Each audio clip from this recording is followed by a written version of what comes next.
hem hemanam, hem puarnam, nipianam, nichinghonchanam. Respected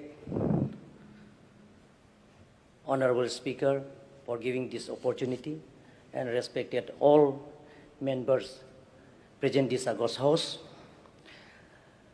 I rise to support the motion of thanks to the address of the Honorable Governor. First of all, I am grateful to Honorable Governor that he chooses to begin the address by blessing the newly elected members and acknowledging the all-round achievement of our visionary and great leader, Dr. Himanta Biswa Sharma, the political victory of the BJP under the leadership of Prime Minister Narendra Modi, and the rise of Dr. Himanta Biswa Sharma to these coveted positions of the Chief Minister have been truly and blessings for the hills people, Karbi Anglong and West Karbi Anglong. অধ্যক্ষ মহোদয়, যে উপৰোক্ত বক্তাসকলে আমাৰ ৰাজ্যপালৰ ভাষণৰ ওপৰত তেখেতসকলৰ নিজৰ নিজৰ মনত কথা গোটেইখিনি বিতংভাৱে বহলাই কৈছে। অধ্যক্ষ মহোদয়, মই কাৰ্বি আংলং হিলছ হৈ ৰিপ্ৰেজেণ্ট কৰিছোঁ, চিক্সিদলীয়া হৈ ময়ো গৱৰ্ণৰ যিবিলাকৰ তেখেতৰ ভাষণৰ পৰা মই অন্তৰৰ পৰা মই সমৰ্থন কৰিছোঁ।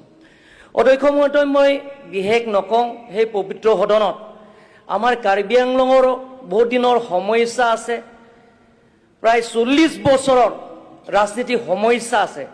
সেই সমস্যা সমাধান কৰাৰ স্বাৰ্থত অধ্যক্ষ মহোদয় আপোনাৰ জৰিয়তে সেই সমস্যাবিলাকৰ সমাধান কৰিব পাৰিম।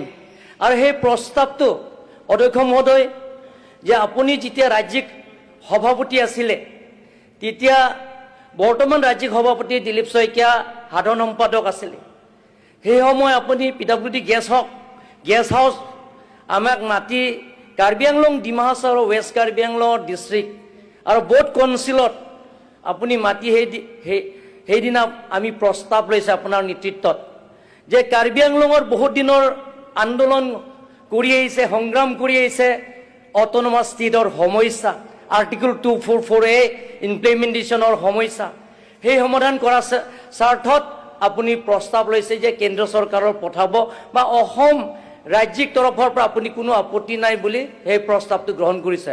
অধ্যক্ষ মহোদয়, আজি আপুনি চাওক, কাৰ্বি আংলঙত যদি আপুনি চায় যে অট'নমাছ ষ্টেটৰ আন্দোলনত আপোনালোকে ভুল ভাবিব নালাগে যে autonomous state mean state within the state of Assam, যে অসমৰ আমি বিভাজন নকৰোঁ। অসমৰ বৰ অসম কৰাৰ স্বাৰ্থত যে কাৰ্বি আংলঙত যে আপোনালোকে জানে যে চাৰিসীমা বহুত ডাঙৰ, bigger than Goa and Sikkim, even Tripura also. We have total geographical boundary 10,434 square kilometer above, sir. এইটো as per Constitution of India, Article 244A, সেইটো আমি বিচাৰিছোঁ। আৰু সেইটো সংগ্ৰাম কৰাৰ সময় আমি কাৰ্বি আংলং আৰু ডিমা হাছাও ৰাইজে যে মিলিটেন্স গ্ৰুপৰ বহুতো যুৱক যুৱতীয়ে ওলাই আহিছে, in the name of the autonomous state, in the banner of the autonomous state, তেওঁলোকৰ বন্দুক ধৰিবলগীয়া হৈছে।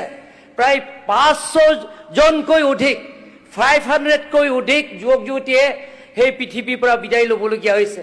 কিন্তু অধ্যক্ষ মহোদয়, ডক্টৰ হিমন্ত বিশ্ব শৰ্মা ডাঙৰীয়াৰ নেতৃত্বত যিবিলাকৰ পৰিয়ালক যে কংগ্ৰেছৰ শাসনৰ আমোলত অধ্যক্ষ মহোদয় 1 পইচা তেওঁলোকক দিয়া নাই, কিন্তু ডক্টৰ হিমন্ত বিশ্ব শৰ্মা ডাঙৰীয়াৰ নেতৃত্ব লোৱাৰ পিছত অধ্যক্ষ মহোদয় প্ৰত্যেকজন শ্বহীদ পৰিয়ালক 5 লাখ টকা দিছে, 500 পৰিয়ালক। সেইটো আমাৰ কাৰ্বি আংলং আৰু ডিমা হাছাও ৰাইজক ধন্যবাদ দিছোঁ। অধ্যক্ষ মহোদয়, সেই 10টা মিলিটেণ্ট গ্ৰুপত জন্ম হোৱা একমাত্ৰ কাৰণটো হ'ল অট'নমাছ ষ্টেটৰ সমস্যা সমাধান কৰাৰ স্বাৰ্থত।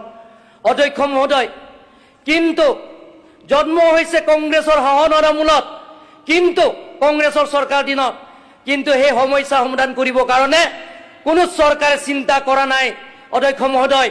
কিন্তু সেই 10টা মিলিটেণ্ট গ্ৰুপছত অমিত শ্বাহ গৃহমন্ত্ৰীয়ে সহায়ত ডক্টৰ হিমন্ত বিশ্ব শৰ্মা ডাঙৰীয়াৰ নেতৃত্বত লোৱাৰ পিছত 10টা সংগঠন লগত আলাপ আলোচনা কৰি কেন্দ্ৰ চৰকাৰ ৰাজ্য চৰকাৰৰ লগত আলাপ আলোচনা কৰি শান্তি চুক্তি কৰা হৈছে মেমৰেণ্ডাম অফ সেটেলমেণ্ট শান্তি চুক্তি কৰি এতিয়া কাৰ্বি আংলং আৰু ডিমা হাছাওৰ স্থায়ী শান্তি হৈছে অধ্যক্ষ মহোদয় আপোনাৰ নেতৃত্বতে ডক্টৰ হিমন্ত বিশ্ব শৰ্মা ডাঙৰীয়াৰ নেতৃত্বত চৰকাৰ দিনতে আমাৰ কাৰ্বি আংলং আৰু ডিমা হাছাওৰ সমস্যাটো সমাধান কৰিব পাৰিব বুলি মই আশাবাদী সন্মান্য সদস্যসকল আপোনালোকে সমৰ্থন কৰিব লাগিব কাৰ্বি আংলঙত প্ৰথমবাৰ ইতিহাস সেই পবিত্ৰ সদনত নিজৰ মাতৃভাষা জীয়াই ৰখাৰ স্বাৰ্থত যে ডক্টৰ হিমন্ত বিশ্ব শৰ্মা ডাঙৰীয়াই যে ইয়াত যে বিধায়কসকলৰ নিজৰ মাতৃভাষাৰ পৰা শপত লোৱা সুবিধা দিয়াটো আমাৰ